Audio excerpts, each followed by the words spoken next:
आज सुरुवात केली नायराला पास्ता देण्याचं. कारण आज नायराची शाळेचा शेवटचा दिवस होता. म्हणजे उद्यापासून मग सोमवारपासून परीक्षा चालू होणार आहेत. त्यामुळे मग आज होतं जंक फूड अलाउड. म्हणून आम्ही कोणतं चान्स सोडत नाही. म्हणून आम्ही पास्ता बनवून नेला. त्याचबरोबर मी तिला भाजी चपाती पण दिलेली होती. गवारीची भाजी आणि चपाती सकाळी बनवली होती, ती दिली. मग राहिलेलेच ॲक्च्युली घरी मामा आले होते, म्हणजे सासूबाईंचे भाऊ, मामे सासरा आलेले होते. त्यामुळे मग आज चपात्या सासूबाईंनी केल्या होत्या आमच्या.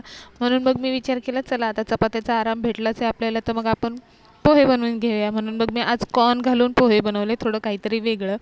तर खूप टेस्टी झाले होते. तुम्ही पण एकदा नक्की ट्राय करून बघा. कॉर्नचे पोहे बनवले, त्यानंतर मग नाश्ता करून घेतला आणि मग घर सगळं स्वच्छ करून मस्त चकाचक सगळं घर झाल्यानंतर मी पण चकाचक झाले, आंघोळ केली आणि मस्त अशी दुपारी बसले होते. आणि हल्ली माझे केस ना खूप पांढरे होत आहेत. तुमच्याकडे जर काही असेल औषध पाणी त्याच्यासाठी करण्यासारखं, तर मला नक्की कमेंट करून सांगा. कारण किती ना त्याला कलर तरी किती लावणार, मेहंदी तरी किती लावणार. म्हणून मग आता मी हल्ली सोडूनच दिले त्याला काही करायचं. तर तुमच्याकडे जर काही आयुर्वेदिक असेल तर सांगा. तर संध्याकाळी आणखीन 2 पाहुणे एक्स्ट्रा येणार होते, म्हणून मग थोडासा स्वयंपाक जास्त करायचा होता. म्हणून मग सुरुवात केली. डाळ, भात, बटाट्याची भाजी बनवली होती. चपात्या सकाळी मी बनवल्या नव्हत्या, म्हणून मग त्या मला पुन्हा संध्याकाळी होतेच, नाहीतर मी संध्याकाळी चपात्या बनवत नाही. तर माझं कधीच असं होत नाही की एखादं काम मी आज केलं नाही म्हणून ते माझ्यासाठी राहणार नाही. ते मला उद्या का होईना माझ्यासाठी रिपीट कधी ना कधी ते जे मी नाही केलं ते मला करावंच लागतं.